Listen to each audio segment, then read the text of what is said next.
Friends, I am Shivani and most welcome to our new channel Mission Gyan Ganga. आज हम लोग देखेंगे कि किसी भी फिजिकल क्वांटिटी की एसआई यूनिट्स और डायमेंशनल फार्मूला किस तरह बनाए जाते हैं। लेकिन इससे पहले हम लोग देखेंगे कि डायमेंशन क्या होता है, किसी भी फिजिकल क्वांटिटी का डायमेंशन क्या होता है।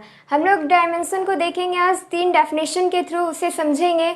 यहाँ पे हम फर्स्ट डेफिनेशन लिखे हुए डायमेंशन का कि डायमेंशन क्या होता है, किसी भी चीज़ को मेज़र करना डायमेंशन कहलाता है। अभी हम लोग डायमेंशन किसका पढ़ रहे हैं, फिजिकल क्वांटिटी का। तो अभी हम लोग एग्जांपल के थ्रू समझते हैं। जैसे हम यहाँ पे एक फिजिकल क्वांटिटी लेते हैं, लेंथ को ही लेते हैं। लेंथ हमारा क्या है, एक फिजिकल क्वांटिटी है। अब इस फिजिकल क्वांटिटी को मेज़र करने के लिए कोई ना कोई यूनिट्स आएंगे। तो हम जानते हैं कि जितने भी लेंथ जो है उनको मेज़र करने के लिए बहुत सारे यूनिट्स हैं। जैसे अगर हम लोग लेंथ को मेज़र करें तो हो सकता है इसका आंसर सेंटीमीटर में आए, हो सकता है इसका आंसर मीटर में आए, किलोमीटर में आए, और जैसे लार्जेस्ट लेंथ है तो पासिक भी आ सकता है या प्रकाश वर्ष भी आ सकता है। इस तरह से बहुत सारी यूनिट्स है, लेकिन यहाँ पे कुछ ही यूनिट्स को लिख रहे हैं, ठीक है। तो ये देखिए, ये हमारा जो लेंथ है ये फिजिकल क्वांटिटी है, और उसी को मेज़र करने के लिए जितने भी यूनिट्स है इधर हम लिखे हुए हैं, ठीक है। यहाँ पे देखिए, समझने वाली क्या बात है कि लेंथ का मेज़र हम लोग अलग अलग स्केल पे कर रहे हैं। तो यहाँ पे आप देखिए कि जो डायमेंशन होता है कि किसी भी चीज़ को मेज़र करना, तो यहाँ पे हम लोग मेज़र किसका कर रहे हैं, लेंथ का कर रहे हैं। तो लेंथ हमारा क्या हो जाएगा, एक डायमेंशन हो जाएगा। यहाँ पे डायमेंशन से कोई इफेक्ट नहीं है कि जो लेंथ है जो लेंथ है वो इफेक्ट नहीं करता कि उसके जो यूनिट्स आएंगे वो कौन से आएंगे, कोई भी आ सकता है। लेकिन हम लोग यहाँ पे सिर्फ एक चीज़ क्या देखते हैं कि यहाँ पे मेजरमेंट किसका हो रहा है। तो यहाँ पे मेजरमेंट लेंथ का हो रहा है, बस इस चीज़ को हम लोग देखते हैं। और डायमेंशन का जैसा हम लोग मीनिंग जानते हैं कि किसी भी चीज़ को मेज़र करना डायमेंशन कहलाता है, तो इस हिसाब से जो हमारा लेंथ होगा वो क्या हो जाएगा, डायमेंशन हो जाएगा। तो इसी तरह और भी तो फिजिकल क्वांटिटी है जिसको हम लोग मेज़र करते हैं। तो और एग्जांपल लेते हैं, जैसे हम लोग लेते हैं मास को, द्रव्यमान को हम लोग मेज़र करें तो उसके आंसर शायद ग्राम में भी आ सकते हैं, किलोग्राम में भी आ सकते हैं, और स्लज में भी आ सकते हैं। तो यहाँ पे बेसिकली देखिए, मास को मेज़र करने के लिए यूनिट कोई सा भी हो, इससे कोई इफेक्ट नहीं है। लेकिन यहाँ पे हम लोग क्या देख रहे हैं कि हम लोग जो मेज़र कर रहे हैं वो किसका कर रहे हैं, ये मास का कर रहे हैं, ठीक है। तो मास एक तरह से क्या हो जाएगा, हमारा डायमेंशन हो जाएगा। तो अब आगे और भी 2 एग्जाम्पल ले लेते हैं। जैसे टाइम है, टाइम को हम लोग मेज़र कर सकते हैं, डेज में भी मेज़र कर सकते हैं, आवर में भी मेज़र कर सकते हैं, और ईयर में भी मेज़र कर सकते हैं। तो इस तरह से तो इसके बहुत सारी यूनिट है। लेकिन यहाँ पे हम लोग बेसिकली मेज़र किसका कर रहे हैं, टाइम का मेज़र कर रहे हैं। तो टाइम भी एक डायमेंशन हो जाएगा, ठीक है। यहाँ पे हम लोग टेम्परेचर का भी एक एग्जांपल ले लेते हैं। जैसे टेम्परेचर है, टेम्परेचर को हम लोग मेज़र कर सकते हैं सेल्सियस में, केल्विन में, और एक फ़ारेनहाइट में, ठीक है। तो इस तरह से यहाँ पे हम लोग टेम्परेचर को भी डायमेंशन बोल सकते हैं, ठीक है। यूनिट्स कोई इफेक्ट नहीं, यूनिट्स कोई भी आ सकता है। लेकिन हम लोग ज़्यादातर हम लोग क्या देख रहे हैं कि यहाँ पे जो मेजरमेंट किया जा रहा है वो टेम्परेचर का किया जा रहा है, यहाँ मेजरमेंट मास का किया जा रहा है, यहाँ पे लेंथ का किया जा रहा है, यहाँ पे टाइम का किया जा रहा है। तो इस तरह से जो हमारा जो मेजरमेंट किसी भी चीज़ का मेज़र करना वो क्या कहलाता है, डायमेंशन, ठीक है। तो आगे देखिए, ये जितने भी क्वांटिटी है ना, ये किस तरह की क्वांटिटी है, फिजिकल क्वांटिटी तो है ही, लेकिन एक तरह से आप देखिए तो ये उसके टाइप्स भी तो है, फंडामेंटल क्वांटिटी तो है। अब हम लोग जानते हैं कि जो फंडामेंटल क्वांटिटी है, जो मूल राशि है, वो कितनी होती है, टोटल 7 होती है। तो अभी तो हम लोग 4 लिख दिए हैं, 3 और बचे हैं, तो उसके भी हम लोग डायमेंशन को लिख देते हैं। तो एक टेबल चार्ट के थ्रू से हम एक जगह उसके फिजिकल क्वांटिटी को भी लिख देते हैं, मूल राशि को लिख देते हैं, और डायमेंशन को भी लिख के बता देते हैं। देखिए, यहाँ पे हम एक टेबल बना दिए जिसमें 3 कॉलम बनाया है। फर्स्ट कॉलम में हम लिखे फंडामेंटल क्वांटिटी, सेकंड कॉलम में है सिंबल, और थर्ड में हम लोग देखेंगे उसके डायमेंशन को देखेंगे, ठीक है। तो फर्स्ट में है हमारा लेंथ। लेंथ का सिंबल क्या होता है, लेंथ का सिंबल होता है स्मॉल एल। लेंथ का सिंबल क्या होता है, स्मॉल एल। लेकिन जब हम लेंथ का डायमेंशन की बात करें तो उसके डायमेंशन को हम लोग एक स्पेसिफिकली कैपिटल लेटर से डिनोट करते हैं। जैसे यहाँ पे लेंथ है तो लेंथ को हम लोग कैपिटल एल से डिनोट कर रहे हैं। लेकिन जो डायमेंशन होता है उसको लिखने का एक तरीका होता है, जब भी लिखेंगे उसे एक स्क्वायर ब्रैकेट के अंदर लिखेंगे, ठीक है। तो वैसे ही हम लोग सेकंड देखते हैं, मास है, तो मास का सिंबल क्या होता है, स्मॉल m, लेकिन जब हम लोग उसका डायमेंशन देखेंगे तो उसके जो डायमेंशन होता है वो कैपिटल M होता है और स्क्वायर ब्रैकेट के अंदर होता है। ये डायमेंशन लिखने का तरीका होता है कि ब्रैकेट के अंदर लिखना है, ठीक है। थर्ड हम लोग देखते हैं कि टाइम है, तो टाइम का सिंबल क्या होता है, स्मॉल t। हम लोग टाइम को कैसे डिनोट करते हैं, सिंबल जो होता है वो स्मॉल t होता है, लेकिन डायमेंशन क्या हो जाता है, कैपिटल T और स्क्वायर ब्रैकेट के अंदर। ब्रैकेट तो होगा ही, वो डायमेंशन का लिखने का तरीका है, ठीक है। वैसे ही फोर्थ में है टेम्परेचर, तो टेम्परेचर का जो सिंबल होता है वो दो सिंबल होता है, हम लोग T से भी दिखाते हैं, कैपिटल T, और थीटा से भी दिखाते हैं, और उसका जो डायमेंशन हो जाएगा उसका डायमेंशन हम लोग K से डिनोट करते हैं और थीटा से डिनोट करते हैं, ठीक है। वैसे ही इलेक्ट्रिक करंट है, तो इलेक्ट्रिक करंट का सिंबल क्या हो जाएगा, कैपिटल I, लेकिन जब डायमेंशन देखेंगे तो डायमेंशन इसका क्या होता है, capital A with in the square bracket. क्या होता है, capital A with in the square bracket. Next हम लोग देखते हैं लुमिनस इंटेंसिटी। लुमिनस इंटेंसिटी का सिंबल होता है LV, लेकिन डायमेंशन क्या होता है, कैपिटल J। नेक्स्ट है last, amount of substance. Amount of substance मतलब क्या, नंबर ऑफ मोल्स, तो इसका जो सिंबल हो जाएगा वो n हो जाएगा और डायमेंशन हो जाएगा small n with in the square bracket, ठीक है। तो इस तरह से हम लोग देखें कि जितने भी फंडामेंटल क्वांटिटीज़ है वो अपने में क्या होती है, खुद एक डायमेंशन होती है। तो यहाँ से हम लोग एक निष्कर्ष निकालते हैं, कंक्लूजन निकालते हैं, और वो डायमेंशन का सेकेंड डेफिनेशन क्या बनती है कि प्रत्येक मूल राशि एक डायमेंशन होती है, ठीक है। जितनी भी मूल राशि है, 7 मूल राशि, वो एक क्या होती है, डायमेंशन होती है। अब हम लोग डायमेंशन के थर्ड डेफिनेशन को देखते हैं। देखिए अब हम लोग देखते हैं डायमेंशन के थर्ड डेफिनेशन को, ठीक है। डायमेंशन का थर्ड डेफिनेशन क्या कहता है कि डायमेंशन भौतिक राशि का पावर होता है, जिसमें हम लोग यह ज्ञात करते हैं कि किसी व्युत्पन्न राशि में मूल राशियाँ कितनी बार आई हैं, किसी भी व्युत्पन्न राशि में मूल राशियाँ कितनी बार आई हैं। आशा करते हैं कि आप लोग को ये डेफिनेशन नहीं समझ में आया होगा, ठीक है। हम लोग एग्जाम्पल के थ्रू समझते हैं। तो देखिए हम लोग यहाँ पे एरिया का एग्जाम्पल लिए हैं। एरिया क्या है, कैसी राशि है, व्युत्पन्न राशि है। तो एरिया का फॉर्मूला हम लोग क्या जानते हैं, लंबाई गुना चौड़ाई। तो लंबाई तो लेंथ है, यहाँ से पता चल रहा है, चौड़ाई भी क्या है, एक लेंथ है। तो इसका जो डायमेंशन निकलेगा वो कैसे, हम लोग डायमेंशन इसका कैसे लिखेंगे, L से, क्योंकि ये लंबाई है, चौड़ाई भी क्या है, एक लंबाई है, तो इसका डायमेंशन क्या निकल के आएगा, L से लिख सकते हैं। तो इस तरह से इसका जो डायमेंशनल फार्मूला निकल के आता है L²। लेकिन ये जो डायमेंशनल फार्मूला है ये लिखने का सही तरीका नहीं है। अब पहले ये समझिए कि डायमेंशनल फार्मूला हम लोग किससे बोलते हैं। तो किसी भी भौतिक राशि को mLT के पावर के रूप में लिखना क्या कहलाता है, डायमेंशनल फार्मूला कहलाता है। तो क्या ये mLT के फॉर्म में है क्या, नहीं, तो ये लिखने का गलत तरीका हुआ ना। तो इसको हम लोग और कैसे लिख सकते हैं, mLT के फॉर्म में लिखना है। तो ये तो यहाँ पे देख रहे हैं कि ये जो एरिया का जो डायमेंशनल फार्मूला निकल के आया, ये तो ना ही तो द्रव्यमान पे डिपेंड हो रही है, ना ही टाइम पे डिपेंड हो रही है। तो इस तरह से जो m हो जाएगा, m का पावर 0 हो जाएगा, क्योंकि ये तो डिपेंड ही नहीं हो रही है। तो m का पावर क्या हो जाएगा, 0। लेकिन ये L पे तो डिपेंड हो रही है ना, लेंथ पे डिपेंड हो रही है। तो लेंथ का यहाँ पे देख रहे हैं कि जो पावर है वो कितना आया है, 2 आया है, ठीक है। और टाइम पे डिपेंड नहीं हो रही है, तो टाइम का पावर कितना हो जाएगा, 0। इस तरह से हम लोग डायमेंशनल फार्मूला लिख दिए। अब आगे देखिए, अब हम पूछ रहे हैं कि एरिया का डायमेंशन बताइए। तो क्या आप ऐसे बताओगे कि m0 L² T0? नहीं, ये डायमेंशन नहीं होता है। डायमेंशन क्या होता है, तो एरिया में देखिए, एरिया का डायमेंशन क्या होता है, इन एरिया।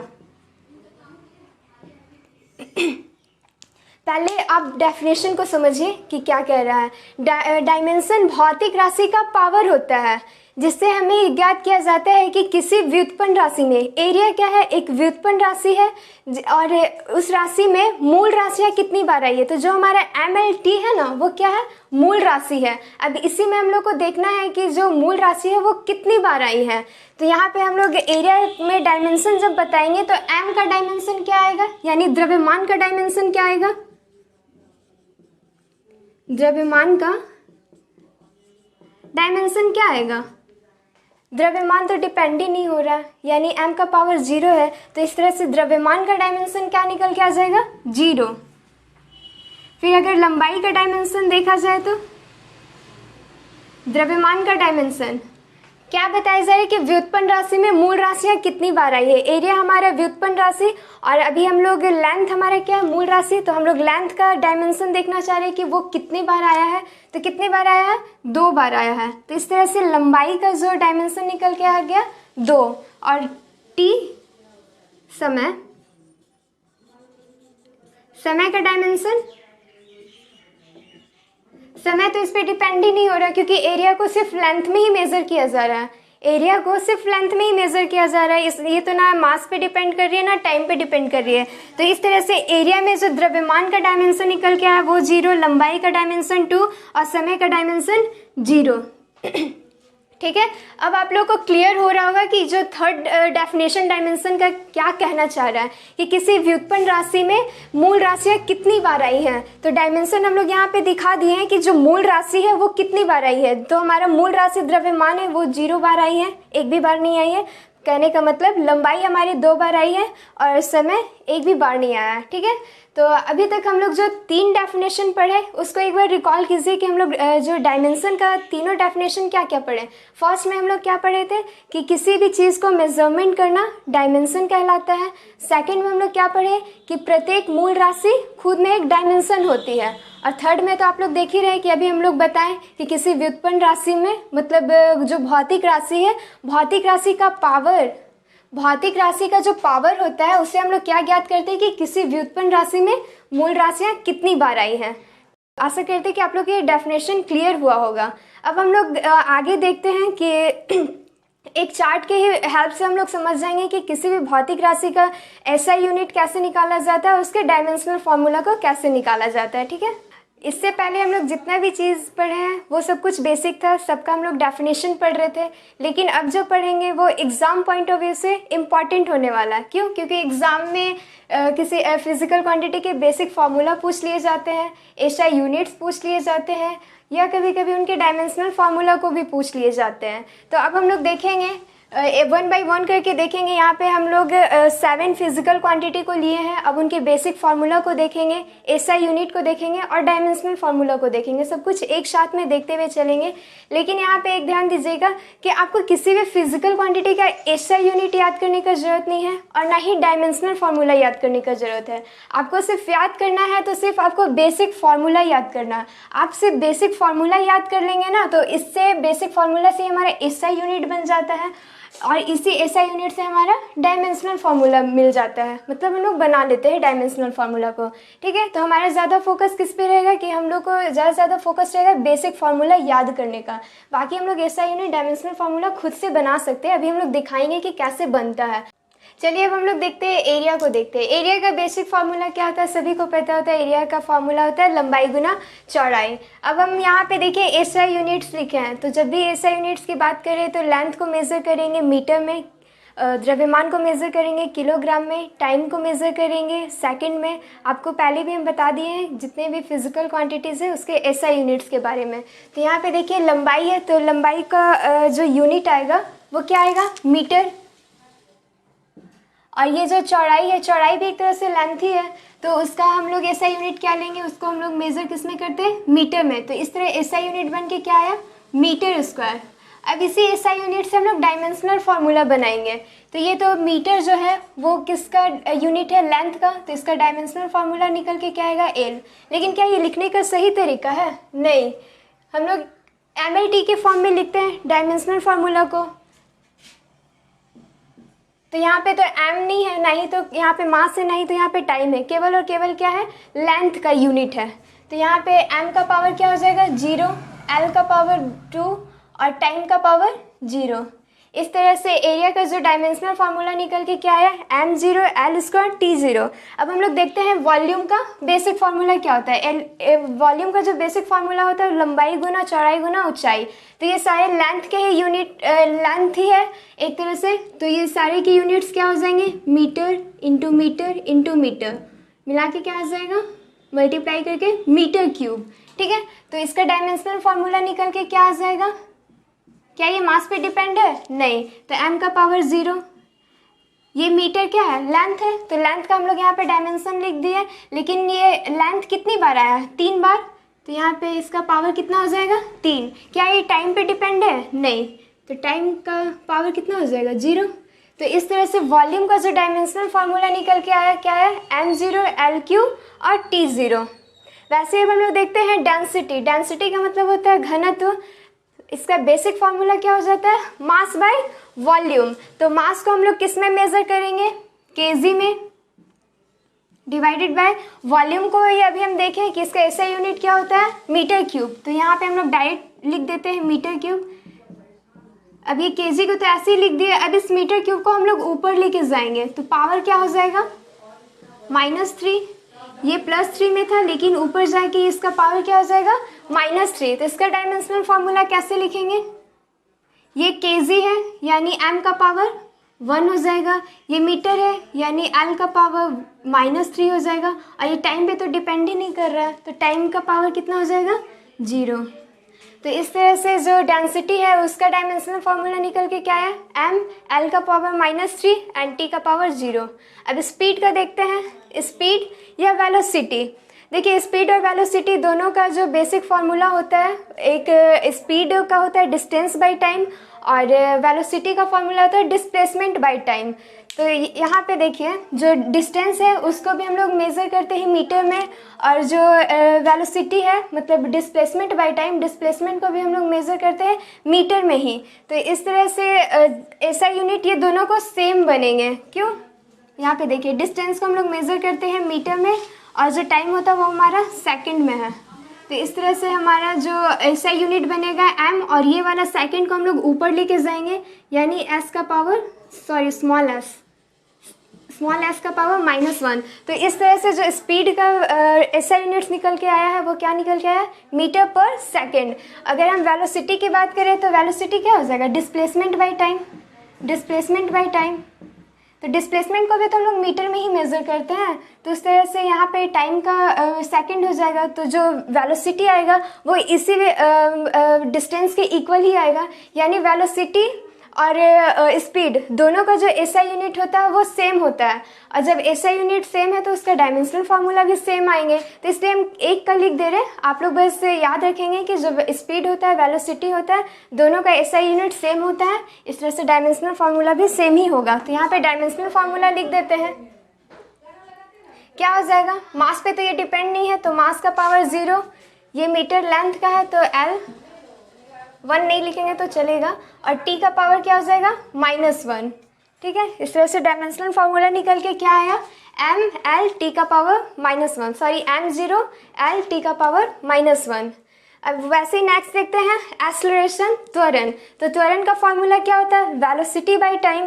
तो वेलोसिटी का हम लोग तो ऐसा यूनिट निकाल चुके हैं, यहाँ देखिए ऐसा यूनिट क्या निकल के आया मीटर पर सेकेंड, और यहाँ पे अगेन टाइम का हम लोग यूनिट लिखेंगे सेकेंड। तो इस तरह से हमारा ऐसा यूनिट क्या बन के आ जाएगा, मीटर का तो मीटर ही रह जाएगा, ये सेकेंड वापस से यहाँ ऊपर जाएगा तो पावर में ऐड हो जाएगा यानी -2। तो इस तरह से जो एक्सेलरेशन का ऐसा यूनिट निकल के क्या आया मीटर पर सेकेंड स्क्वायर। तो अब इसका हम लोग डायमेंशन लिख देते हैं, कैसे लिखेंगे m का पावर 0 l t का पावर -2। बना पा रहे हैं ना। देखिए अब नेक्स्ट है लीनियर मोमेंटम, रेखीय संवेग। इसका फॉर्मूला क्या होता है मास इंटू वेलोसिटी। तो मास का हम लोग को पता है कि इसका ऐसा यूनिट केजी होता है, और वेलोसिटी का तो अभी निकाले हैं मीटर पर सेकेंड। तो इस तरह से ऐसा यूनिट निकल के क्या हो जाएगा केजी मीटर पर सेकेंड। ये सब थोड़ा स्मॉल पे ध्यान दीजिएगा, स्मॉल s। ठीक है, डायमेंशनल फार्मूला निकल के क्या आ जाएगा केजी है यानी m आया है m l t का पावर -1। ठीक है, लास्ट है फोर्स। फोर्स का जो बेसिक फार्मूला होता है क्या होता है मास इंटू एक्सेलरेशन। तो मास को हम लोग मेजर करते हैं केजी में, और एक्सेलरेशन का तो अभी हम लोग निकाले क्या होता है केजी मीटर, सॉरी एक्सेलरेशन क्या होता है मीटर पर सेकेंड स्क्वायर, मीटर पर सेकेंड स्क्वायर। तो इस तरह से फोर्स का क्या निकल के आ जाएगा केजी मीटर पर सेकेंड स्क्वायर। इसका एक और जो यूनिट्स हम लोग देखते हैं फोर्स का वो होता है न्यूटन। तो यहाँ पे न्यूटन भी लिख देते हैं, न्यूटन। जब डायमेंशनल फार्मूला बनाएंगे तो क्या हो जाएगा केजी का तो m का l और सेकंड है उसका t, सेकंड का पावर कितना -2, तो t का पावर यहाँ पे कितना हो जाएगा -2। इस तरह से फोर्स का जो डायमेंशनल फार्मूला निकल के आया वो ml t का पावर -2। देखिए अब आप लोग को पता चल गया होगा कि अगर हम लोग किसी भी फिजिकल क्वांटिटी का बेसिक फार्मूला पता हो तो इस बेसिक फार्मूला के हेल्प से हम लोग SI यूनिट भी निकाल सकते हैं और उसके डायमेंशनल फार्मूला को भी बना सकते हैं। ठीक है, तो आज के लिए लेक्चर हम लोग यहीं पे रखते हैं। अब आगे के लेक्चर को हम लोग नेक्स्ट वीडियो में कंटिन्यू करेंगे। अगर आप लोग को मेरा वीडियो पसंद आता है तो इसे लाइक शेयर और सब्सक्राइब ज़रूर करें। आई होप कि आप लोग के लिए आज का ये वीडियो बहुत हेल्पफुल रहा होगा। Thanks for watching.